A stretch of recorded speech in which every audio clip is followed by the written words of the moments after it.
School of ম্যাথের এই পর্বে তোমাদের স্বাগতম। আশা করি তোমরা সবাই ভালো আছো। এবার তোমাদের জন্য আলোচনা করব 3 নম্বর প্রশ্নটি। 3 নম্বর প্রশ্নে বলা হলো নিচের সংখ্যাগুলোতে যে সকল সার্থক অঙ্ক আছে তাদের স্থানীয় মান নির্ণয় করতে হবে। তাহলে আমরা অঙ্ক জানি দুইটা, একটা হলো সার্থক অঙ্ক আর একটা হলো সাহায্যকারী অঙ্ক। তো আমাদের এখানে সার্থক অঙ্কগুলো নিয়ে কাজ করতে হবে। শূন্য হলো সাহায্যকারী অঙ্ক বা অভাব জ্ঞাপক অঙ্ক, আর শূন্য ব্যতীত বাকি সবগুলো অঙ্কই হবে তোমার সার্থক অঙ্ক। আমাদের অঙ্ক হলো 10টি, শূন্য বাদ দিয়ে বাকি 9টি হলো সার্থক অঙ্ক। তো কতে যেটা বলা হলো 72, এই 72-এ তোমার 2-এর স্থানীয় মান কত লিখতে হবে, 7-এর স্থানীয় মান কত লিখতে হবে। তাহলে 2-এর স্থানীয় মান 2 হলো একক, অর্থাৎ 2 গুণন 1 মানে 2। তারপর 7-এর স্থানীয় মান হলো 7 দশক, অর্থাৎ 7 গুণন 10 মানে হলো 70। এরপর 359, এখানে আমরা 9-এর স্থানীয় মান লিখব। 9-এর স্থানীয় মান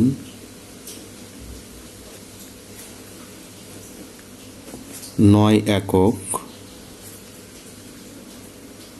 অর্থাৎ 9 গুণন 1 সমান 9। এরপর 5-এর স্থানীয় মান 5 হলো দশক,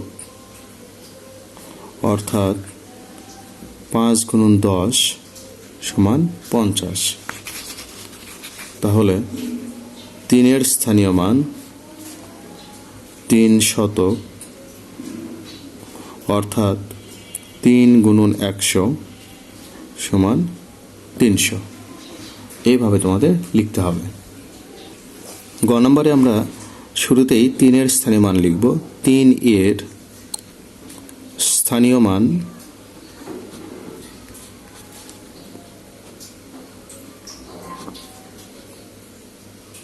3 একক, অর্থাৎ 3 গুণন 1 সমান 3। শূন্য কিন্তু হলো তোমার সার্থক অঙ্ক না, শূন্য হলো সাহায্যকারী অঙ্ক। শূন্যকে বাদ দিয়ে 2কে নিতে হবে। 2-এর স্থানীয় মান 2, তাহলে একক দশক শতক, 2 শতক, অর্থাৎ 2 গুণন 100 সমান হলো 200। তারপর 4 দেখো, হাজারের ঘরে 4-এর স্থানীয় মান 4 হলো হাজার, অর্থাৎ 4 গুণন 1000 সমান 4000। এইভাবে স্থানীয় মানগুলো লিখতে হবে। ঘ নাম্বার আমরা 9-এর স্থানীয় মান লিখব। 9-এর স্থানীয় মান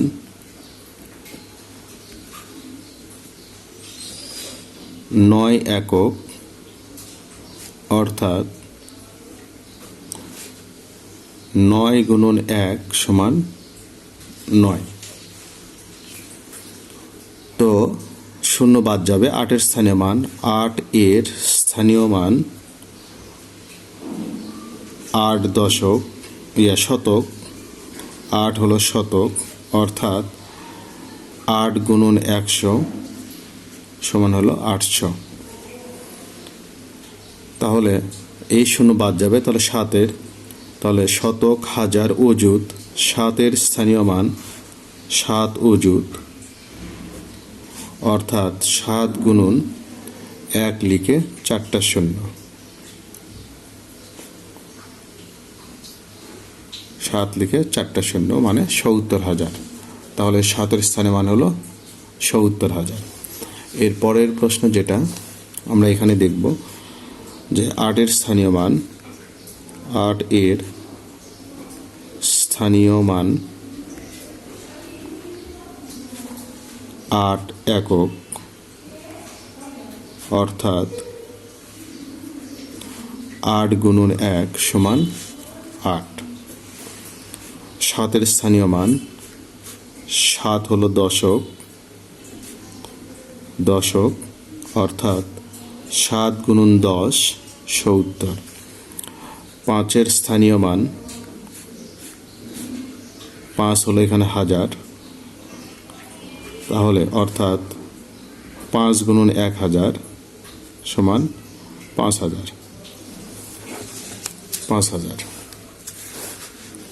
ঠিক আমরা এবার 4 স্থানীয় মান লিখব। 4 স্থানীয় মান 4 অযুত, তাহলে 4 গুণন 1 লিখে 4টা শূন্য, তার মানে 4 লিখে 4টা শূন্য, 40,000। আচ্ছা, এরপর 2টা শূন্য বাদ যাবে। 3 স্থানীয় মান, তাহলে একক, দশক, শতক, হাজার, অযুত, লক্ষ, নিযুত, কোটি। 3 হলো কোটি, 3 স্থানীয় মান 3 কোটি, অর্থাৎ 3 গুণন 1 লিখে 2 4 6 7টা শূন্য, তাহলে কোটির ক্ষেত্রে 7টা শূন্য, 4 3 7, তার মানে এটা আসবে তোমার 3 কোটি। 3 লিখে 7টা শূন্য।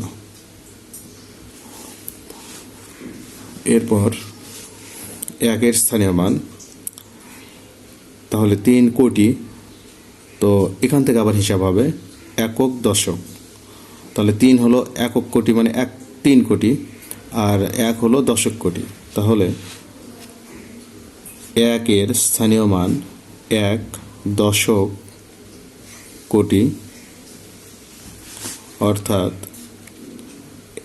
1 লিখে তোমার শূন্য দিতে হবে কয়টা? 8টা। 2 4 6 8, 8টা শূন্য, তাহলে 1 লিখে 4 4 8, তাহলে আসবে তোমার 3 3 6 আর 2 8। এইভাবে স্থানীয় মান লিখতে হবে। তাহলে এখানে 9 স্থানীয় মান, 9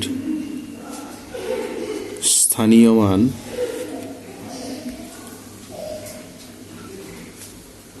9 একক, অর্থাৎ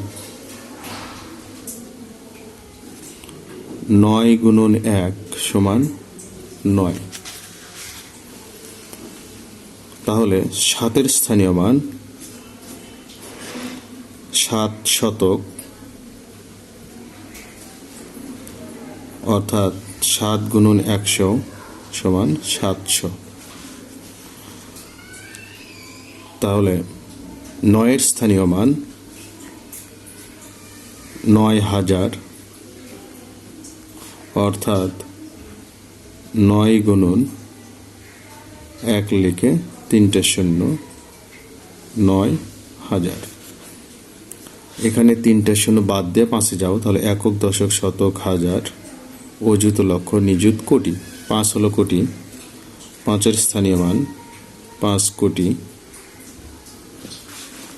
তাহলে 5 গুণন কোটির ক্ষেত্রে 1 লিখে 2 4 6 7টা শূন্য, কোটির ক্ষেত্রে 7টা শূন্য,